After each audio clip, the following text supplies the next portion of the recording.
cannot settle for less. I am too beautiful to settle for any man. I will continue to wait for my Udogu. Only the Udogu deserves this beauty. That was Acha LUGO's favorite line, her morning anthem, and her lifetime motto. Acha LUGO was a village lady who looked different from the other village maidens. She is not as beautiful as the others.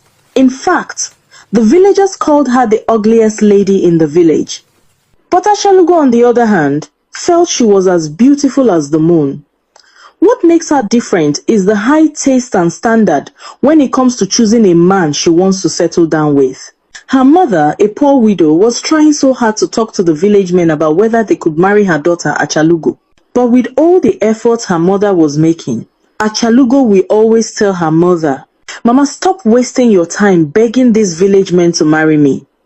My Udogu will soon come and propose to me." Her mother will hiss and walk away. Every day, Acha LUGO will go to the village stream, adjusting her tight dress, twisting her waist, and fanning her face as though she were Miss Nigeria. Even though the only audience she had was goats and chickens passing by, Acha LUGO will walk to the village square, carrying herself as though she were the princess of the land.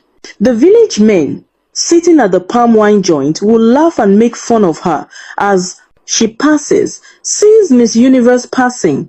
They will burst into laughter, but what they didn't know was that Acha LUGO never saw them as a class or men she would settle with.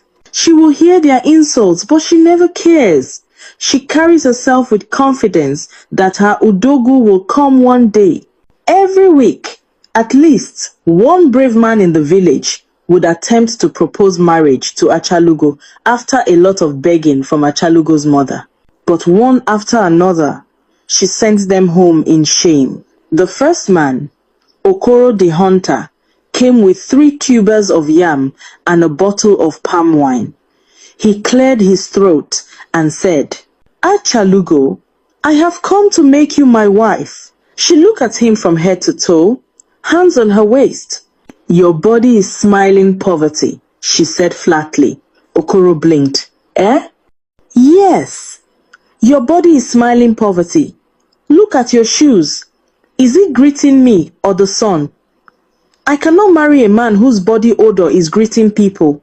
Then poor hunter carried his yam and left. The next morning, he was seen drinking palm wine under the mango tree, muttering with his friends, "See somebody I want help. Let her marry that her Udogu let me see." The next